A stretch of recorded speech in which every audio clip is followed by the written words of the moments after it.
Hi again. We're back ready for Act 2 of Henry V. So grab your book. And we start out again with the prologue. The chorus, our narrator, comes out. And here's what he says. Now all the youth of England are on fire, and silken dalliance in the wardrobe lies. Everybody's on fire to go fight against France. And silken dalliance, laziness, luxury, they've put that away because everybody wants to be one of Henry's soldiers in France. Now thrive the armorers, and honor's thought reigns solely in the breast of every man. They sell the pasture now to buy the horse, following the mirror of all Christian kings, with winged heels as English Mercuries. Now sits expectation in the air, and hides a sword from hilts unto the point, with crowns imperial, crowns and coronets, promised to Harry and his followers. The French, advised by good intelligence of this most dreadful preparation, shake in their fear, and with pale policy seek to divert the English purposes. O England, model to thy inward greatness, like little body with a mighty heart, what mightst thou do that honor would thee do, were all thy children kind and natural? Oh, England could do anything, could accomplish anything, if all her children, if all the Englishmen were true, were good. But see, thy fault France hath in thee found out, a nest of hollow bosoms, which he fills with treacherous crowns, and 3 corrupted men, one Richard Earl of Cambridge, and the second Henry Lord Scrope of Masham, and the third Sir Thomas Grey, Knight of Northumberland, have for the guilt of France, oh guilt indeed, confirmed conspiracy with fearful France, and by their hands this grace of kings must die, if hell and treason hold their promises, ere he take ship for France, and in Southampton. The French have hired 3 traitors. 3 of Henry's noblemen have been given money to assassinate Henry before they leave. For the guilt of France, the guilt in this case is money, gilded with gold. But then he says, oh, guilt indeed. And he means the other kind of guilt. They're guilty. Linger your patience on, and we'll digest the abuse of distance, force a play. The sum is paid, the traitors are agreed, the king is set from London, and the scene is now transported, gentles, to Southampton. There is the playhouse now, there you must sit, and thence to France shall we convey you safe, and bring you back, charming the narrow seas to give you gentle pass. For if we may, we'll not offend one's stomach with our play. You have to sit here in the theater, he says, but we're actually going to take you to France in your imaginations now, and it's going to be such a good ride, it won't make you seasick. But till the king come forth, and not till then, unto Southampton do we shift our scene. Southampton is on the coast. This is where the fleet is gathering to head out to France. And remember, the French have paid these 3 noblemen to assassinate Henry before they leave Southampton. Now he says, unto Southampton we shift our scene. But scene 1, Act 2, it says it's in London in a street. We're not there yet. And we meet Nym and Bardolph. In class, hopefully I explained to you the backstory with Nym and Pistol and Bardolph. They're also signing up to go with Henry. Bardolph says, well met, Corporal Nym. Good morrow, Lieutenant Bardolph. What, are Ancient Pistol and you friends yet? For my part, I care not. I say little, but when time shall serve there shall be smiles. But that shall be as it may. I dare not fight, but I will wink and hold out mine iron. It is a simple one, but what though? It will toast cheese, and it will endure cold as another man's sword will, and there's an end. I will bestow a breakfast to make you friends, and will be all 3 sworn brothers to France. Let it be so, good Corporal Nym.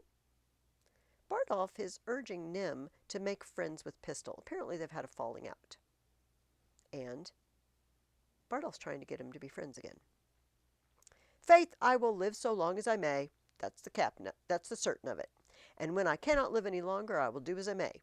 That is my rest, that is the rendezvous of it. It is certain, Corporal, that he is married to Nell Quickly, and certainly she did you wrong, for you were troth plight to her.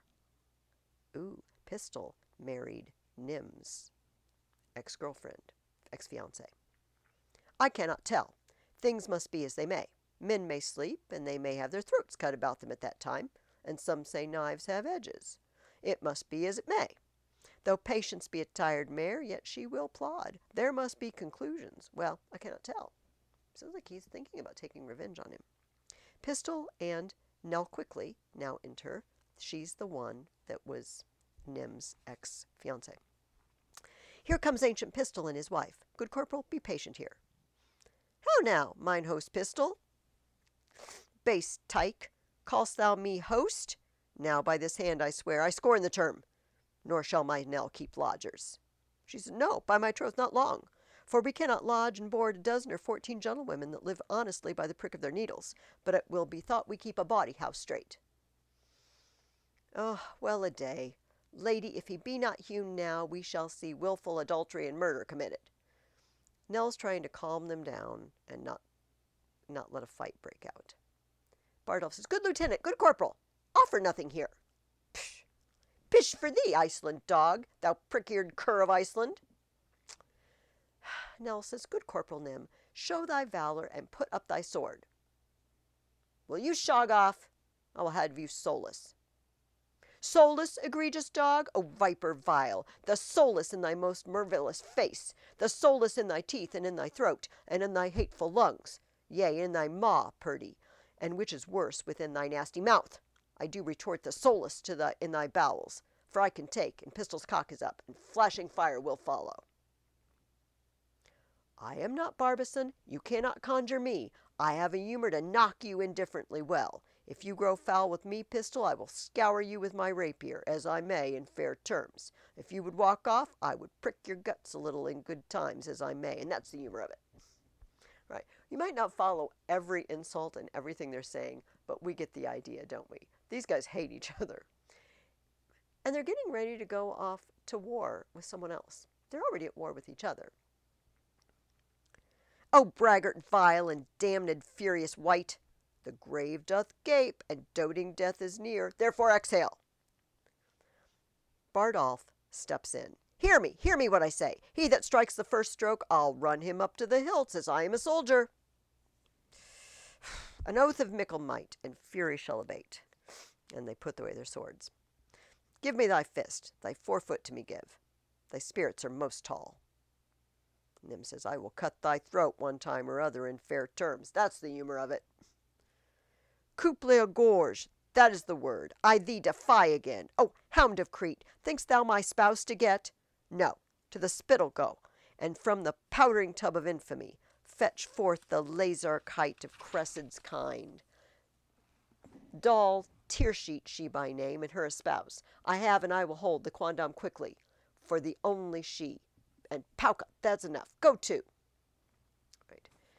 They continue fighting, even though Bardolph tells them to stow it. But suddenly a boy comes in and interrupts them, and he says, Mine host Pistol, you must come to my master, and you, hostess. He is very sick and would to bed. Good Bardolph, put thy face between his sheets, and do the office of a warming pan.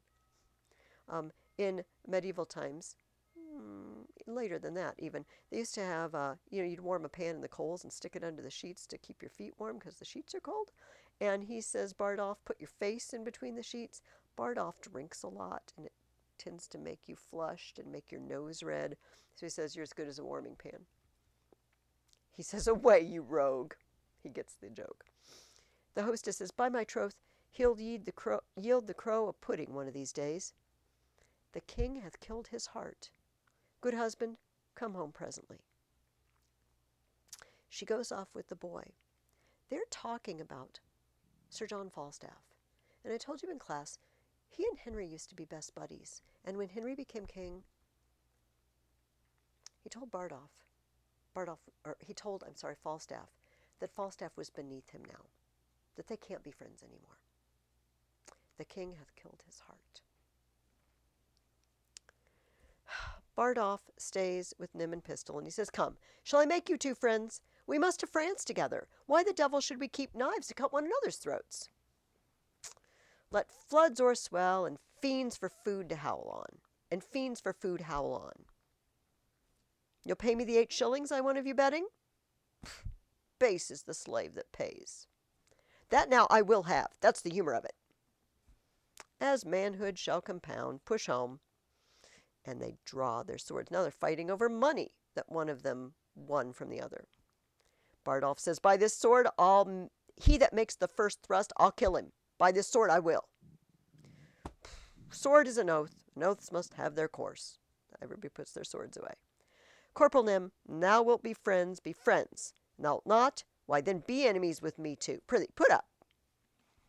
I shall have my 8 shillings I won of you at betting.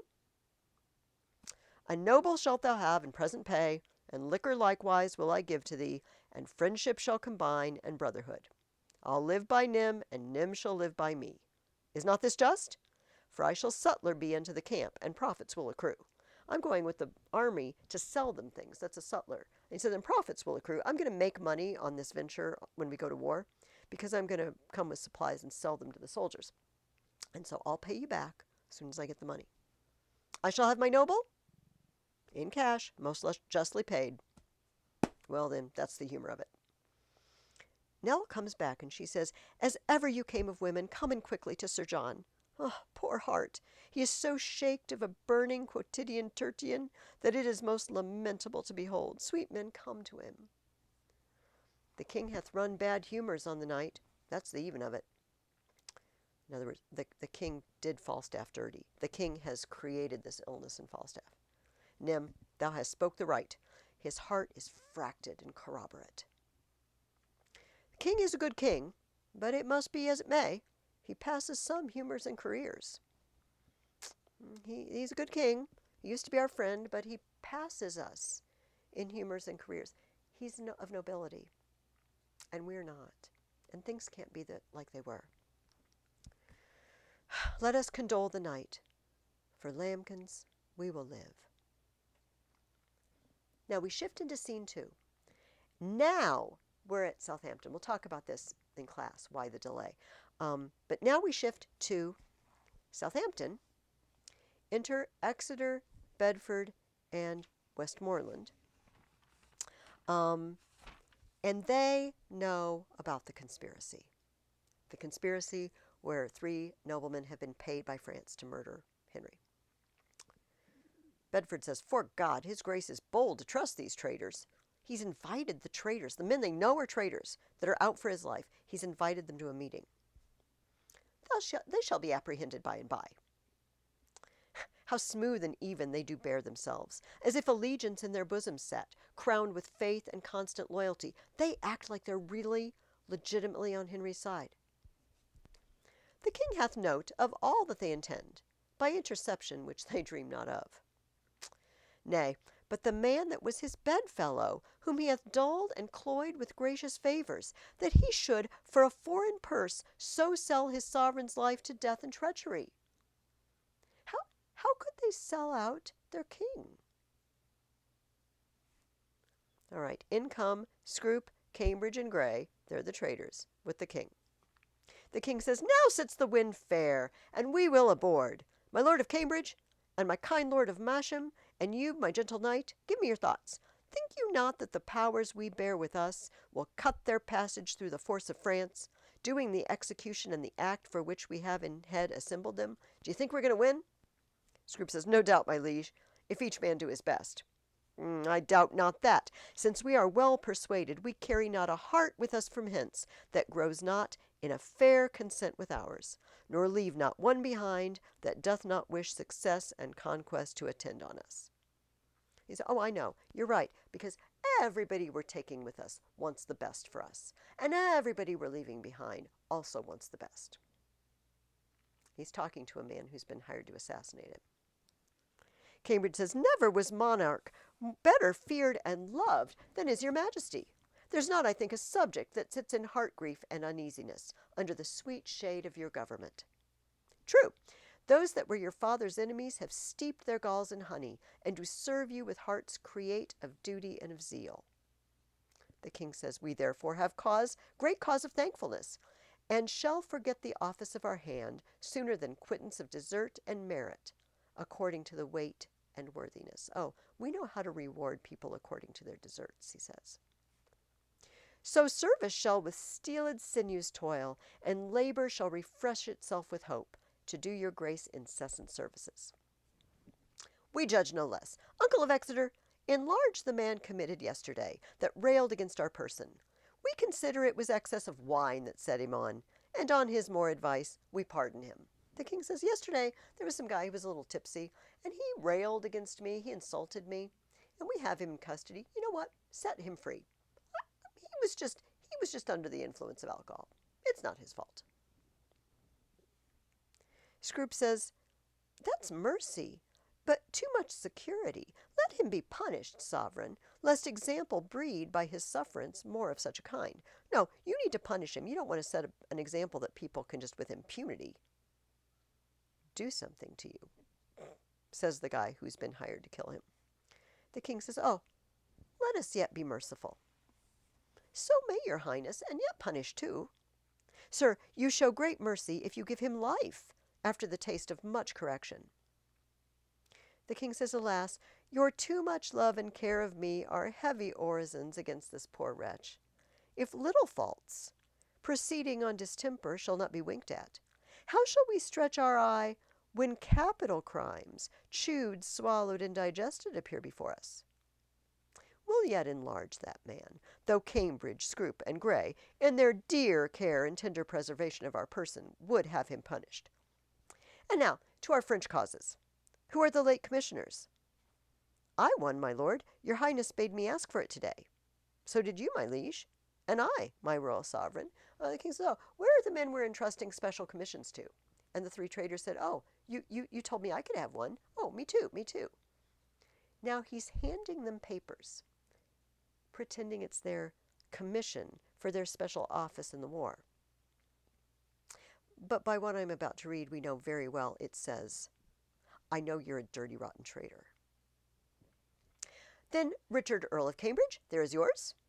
There's yours, Lord Scroop of Masham, and Sir Knight Grey of Northumberland, the same is yours.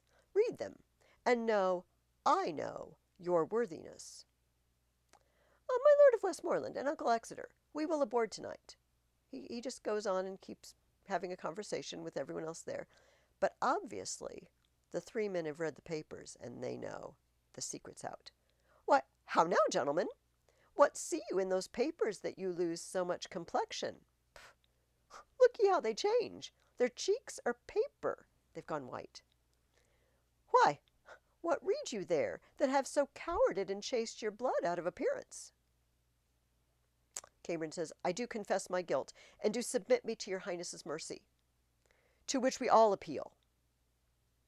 The king says, the mercy that was quick in us but late, by your own counsel, is suppressed and killed. What did they just say? Don't be merciful. Don't let go that guy who insulted you. You are being merciful if you let him live, they said. Now they're saying, oh, be merciful. He says, the mercy that was just alive in me, you killed it.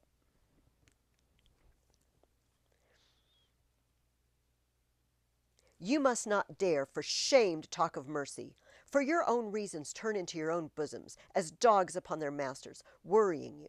See you, my princes and my noble peers, these English monsters. My Lord of Cambridge here, you know how apt our love was to accord to furnish him with all appurtenance belonging to his honour. And this man hath, for a few light crowns, lightly conspired and sworn unto the practices of France to kill us here in Hampton. To the which this knight, no less for bounty bound to us than Cambridge is, hath likewise sworn. But, what shall I say to thee, Lord Scroop, thou cruel, ingrateful, savage, and inhuman creature?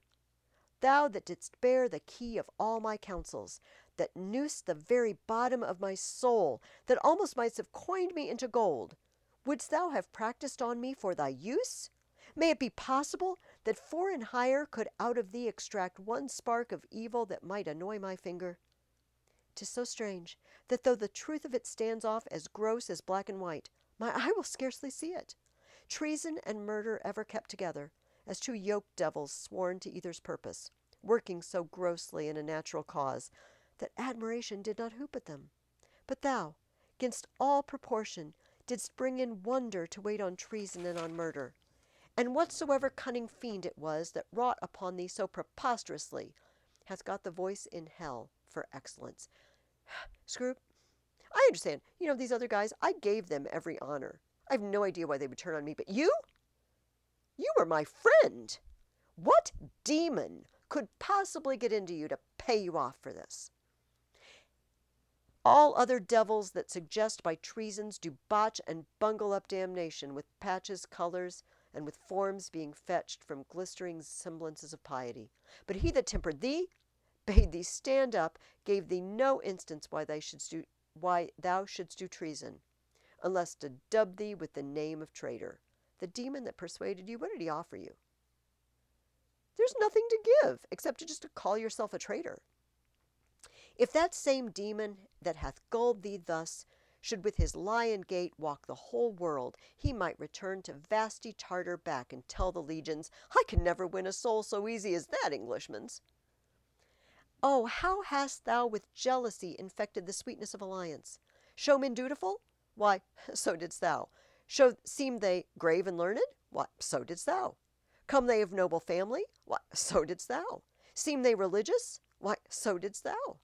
Or are they spare in diet, free from gross passion, or of mirth or anger, constant in spirit, not swerving with the blood, garnished and decked in modest compliment, not working with the eye without the ear, and but in purged judgment trusting neither? Such and so finely bolted didst thou seem. You seemed to have every grace and every virtue. And thus thy fall hath left a kind of blot to mark the full-fraught man and best endued with some suspicion. You seemed like the best, and your fall into traitorhood, into treason, makes even the best-seeming man seem suspect. I will weep for thee. For this revolt of thine, methinks, is like another fall of man. Their faults are open. Arrest them to the answer of the law, and God acquit them of their practices. And Exeter steps forward to arrest them. I arrest thee of high treason, by the name of Richard Earl of Cambridge. I arrest thee of high treason, by the name of Henry Lord Scroop of Masham. I arrest thee of high treason, by the name of Thomas Grey, Knight of Northumberland. Scroop says, Our purposes God justly hath discovered, and I repent my fault more than my death, which I beseech your highness to forgive, although my body pay the price for it. For me, the gold of France did not seduce, although I did admit it as a motive the sooner to effect what I intended. But God be thanked for prevention, which I in sufferance heartily will rejoice, beseeching God and you to pardon me. And Gray says, Never did faithful subject more rejoice at the discovery of most dangerous treason than I do at this hour joy o'er myself, prevented from a damned enterprise. My fault, but not my body. Pardon, sovereign. They all know they're going to die now. But they still say, oh, I'm so glad you found it out because I didn't want you to die. They're asking for forgiveness for their souls from God and Henry because they know their bodies are about to die. The king says, Never did faithful subject more rejoice at the discovery of most dangerous treason than I do at this hour joy o'er myself, prevented from damned enterprise. Oh, I'm sorry, I just read this. My fault, but not my body. Pardon, sovereign. The king says, God quit you in his mercy. Hear your sentence. You have conspired against our royal person, joined with an enemy proclaimed, and from his coffers received the golden earnest of our death, wherein you should have sold your king to slaughter, his princes and his peers to servitude, his subjects to oppression and contempt, and his whole kingdom into desolation. Touching our person, seek we no revenge, but we our kingdom's safety must so tender, whose ruin you have sought, that to her laws we do deliver you. I'm not seeking revenge for myself. I'm not executing you because of myself. I'm executing you because you are a danger to the kingdom.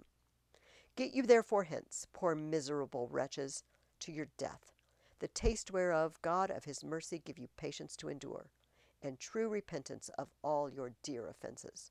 Bear them hence.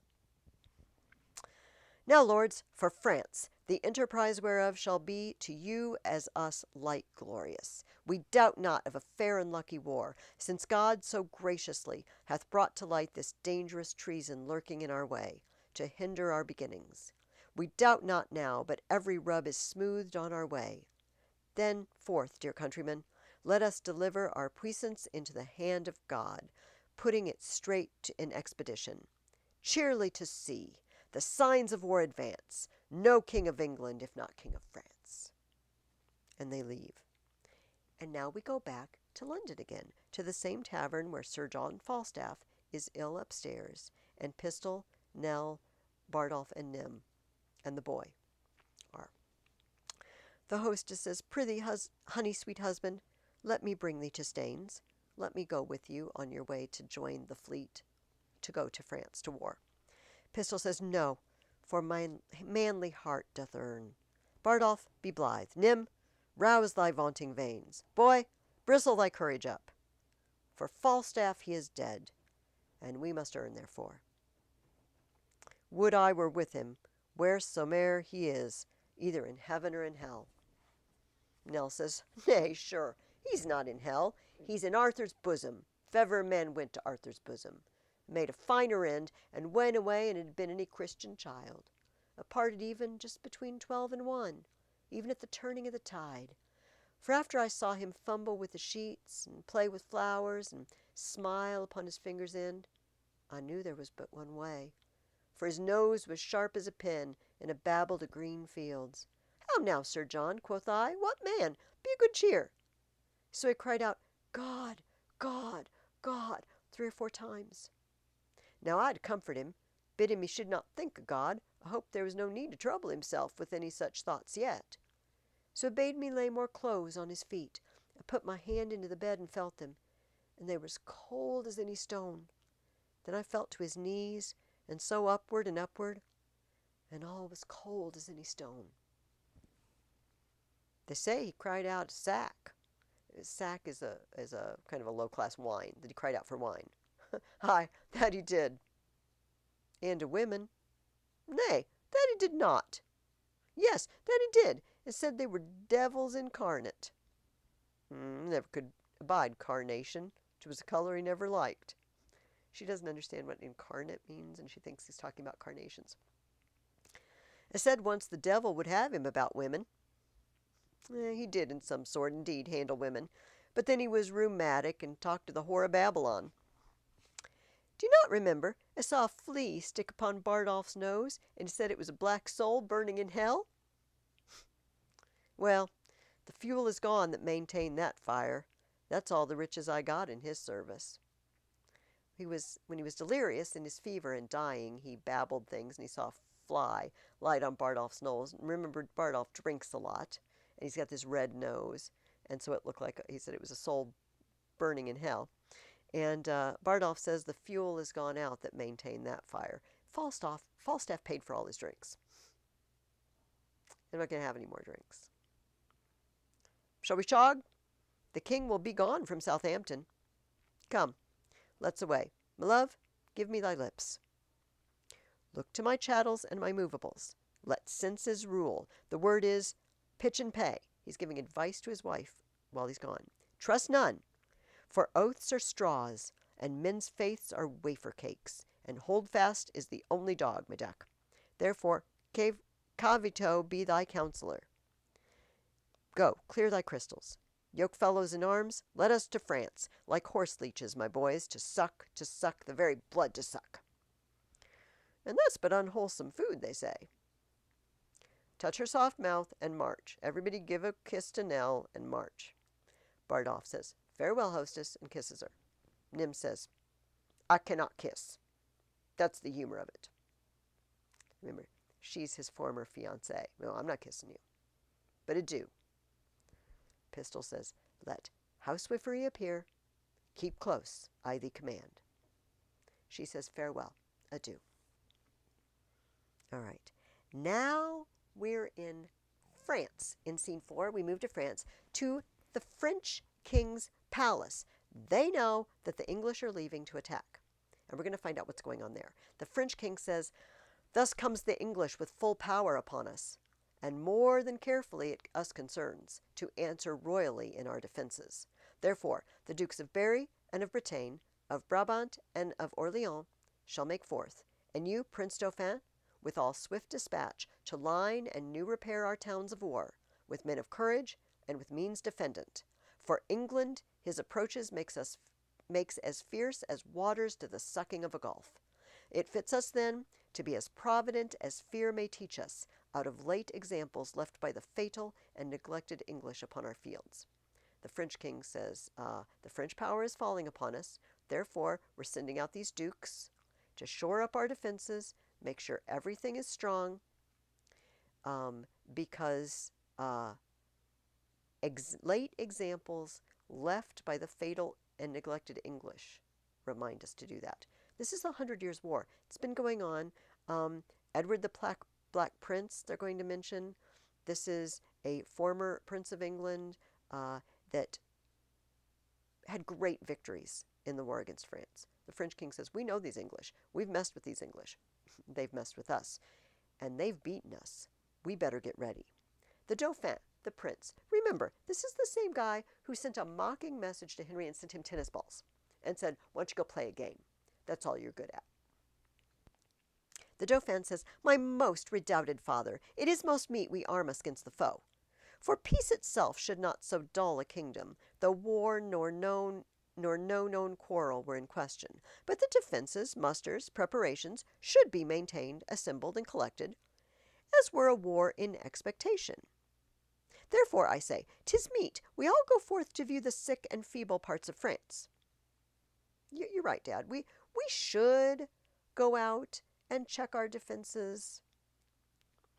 And let us do it with no show of fear. No, with no more than if we heard that England were busied with a Whitsun Morris dance.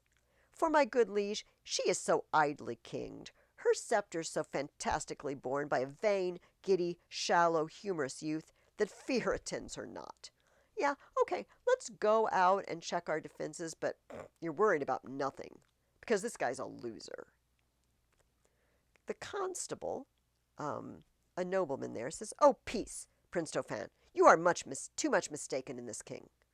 Question your grace the late ambassadors, with what great state he heard their embassy, how well supplied with noble counselors, how modest in exception, and withal how terrible in constant resolution, and you shall find his vanities forespent were but the outside of the Roman Brutus, covering discretion with a coat of folly, as gardeners do with ordure hide those roots that shall first spring and be most delicate. Oh no, Constable says you're wrong. This guy is strong. This is a good king. He says, he's like Brutus. Brutus, the first Brutus, the Brutus that drove out the last king of Rome, pretended to be kind of an idiot because he realized his life might be in danger because the king was so wicked. And when they finally drove out the kings, Brutus showed, to everyone's amazement, that he was intelligent and brave and all the things he'd be pretending not to be. This guy's like that Brutus. He says, it's like a garden. We manure the roots of the best plants so they'll be even better. It's like when Henry was young and wild, he was those roots covered with manure. But now the flower is blooming. The Dauphin, well, 'tis not so, my Lord High Constable, but though we think it so, 'tis no matter. In cases of defence, 'tis best to weigh the enemy more mighty than he seems. So the proportions of defence are filled, which of a weak and niggardly projection doth, like a miser, spoil his coat with scanting a little cloth. Dauphin said, well, I don't agree. I think he's a big fat loser. But okay, it's no matter. Let's go strengthen all our defenses anyway. The king says, think we King Harry strong. And princes, look you strongly armed to meet him. The kindred of him hath been fleshed upon us, and he is bred out of that bloody strain that haunted us in our familiar paths. Witness our too much memorable shame when Crecy battle fatally was struck, and all our princes captive by the hand of that black name, Edward, Black Prince of Wales. Whiles that his mountain sire on mountain standing up in the air, crowned with a golden sun, saw his heroical seed, and smiled to see him mangle the work of nature and deface the patterns that by God and by French fathers had 20 years been made. This is a stem of that victorious stock, and let us fear the native mightiness and fate of him. The king says, remember Edward, Black Prince of Wales? And his dad, the king, just stood on a mountain and watched him and said, yea, go. Go, son, do it. And he just mangled the French. Took captives. At one point, the English took the French king captive. This guy's out of that same stock. He's a branch off that same tree, and we're going to beware. A messenger comes in. He says, "Ambassadors from Harry, King of England, do crave admittance to your majesty. We'll give them present audience. Go and bring them." And they leave, and the king says, "You see, this chase is hotly followed, friends." Henry is already sending messengers. They sent him tennis balls and a rude message. He's already sending messengers back. Dauphin says, "Turn head and stop pursuit, for coward dogs most spin their mouths when what they seem to threaten runs far before them." He's like a barking dog. His bark is worse than his bite. "Good, my sovereign, take up the English short, and let them know of what a monarchy you are head. Be rude to the messengers. Show 'em who you are. Self-love, my liege, is not so vile a sin as self-neglecting." In comes Exeter and various English lords. They are the embassy from Henry. The French king says, "From our brother of England?" Exeter says, "From him." And thus he greets your majesty. He wills you, in the name of God Almighty, that you divest yourself and lay apart the borrowed glories that by gift of heaven, by law of nature and of nations, longs to him and to his heirs, namely, the crown and all wide-stretched honors that pertain by custom and the ordinance of times unto the crown of France. What does Henry want? Hand over the crown of France now. It belongs to him by nature, by the law of nations, by his family history, that you may know that 'tis no sinister nor awkward claim, picked from the wormholes of long-vanished days, nor from the dust of old oblivion raked. He sends you this most memorable line, and he gives him a paper, it's a family tree, in every branch truly demonstrative, willing you overlook this pedigree. Here's his proof. He should be king. And when you find him evenly derived from his most famed of famous ancestors, Edward III, he bids you then resign your crown and kingdom, indirectly held from him, the native and true challenger. The French king says, "Or else what follows? What if I don't give him the crown?" Bloody constraint. For if you hide the crown even in your hearts, there he will rake for it. Therefore, in fierce tempest is he coming, in thunder and in earthquake, like a Jove, that if requiring fail, he will compel, and bids you in the bowels of the Lord deliver up the crown, and to take mercy on the poor souls for whom this hungry war opens his vasty jaws, and on your head turning the widow's tears, the orphan's cries, the dead man's blood, the privy maiden's groans, for husbands, fathers, and betrothed lovers, that shall be swallowed in this controversy. King, hand over the crown now. Have mercy on your people, for the dead, for the wailing and moaning that people are going to make for their dead relatives, because that's going to be on your head. All that bloodshed, it's on you if you don't turn over the crown. This is his claim, his threatening, and my message. Unless the Dauphin be in presence here, to whom expressly I bring greetings too. I have an extra special message for the prince. The French king says, "For us, we will consider of this further. Tomorrow shall you bear our full intent back to our brother of England." The Dauphin said, "For the Dauphin, I stand here for him. What to him from England?" Scorn and defiance, slight regard, contempt, and anything that might not misbecome the mighty cinder, doth he prize you at. Thus says my king, and if your father's highness do not, in grant of all demands at large, sweeten the bitter mock you sent his majesty, he'll call you to so hot an answer of it, that caves and woomy vaultages of France shall chide your trespass, and return your mock in second accent of his ordinance. This, in sum, is what Henry said when he first saw the tennis balls. He said, your little joke is going to shake France, unless your dad turns over the crown. Say, if my father render fair return, it is against my will, for I desire nothing but odds with England. To that end, as matching to his youth and vanity, I did present him with the Paris balls. He'll make your Paris Louvre shake for it. We're at the mistress court of mighty Europe, and be assured you'll find a difference, as we his subjects have in wonder found, between the promise of his greener days and these he masters now. Now he weighs time even to the utmost grain, that you shall read in your own losses, if he stays in France. Oh, he's different. You have no idea. Even we, his subjects, have seen a mighty difference in our king. You'll know the difference if he stays in France. Tomorrow shall you know our mind at full. And Exeter says, dispatch us with all speed, lest that our king come here himself to question our delay, for he is footed in this land already. Don't take too long answering us, king, because he's already here. You shall be soon dispatched with fair conditions. A night is but small breath and little pause to answer matters of this consequence. Give me a night to think about it. He can give me a night. I'm considering turning over my kingdom. He can give me one evening to mull it over. And that ends Act 2. Join me for Act 3. Bye-bye.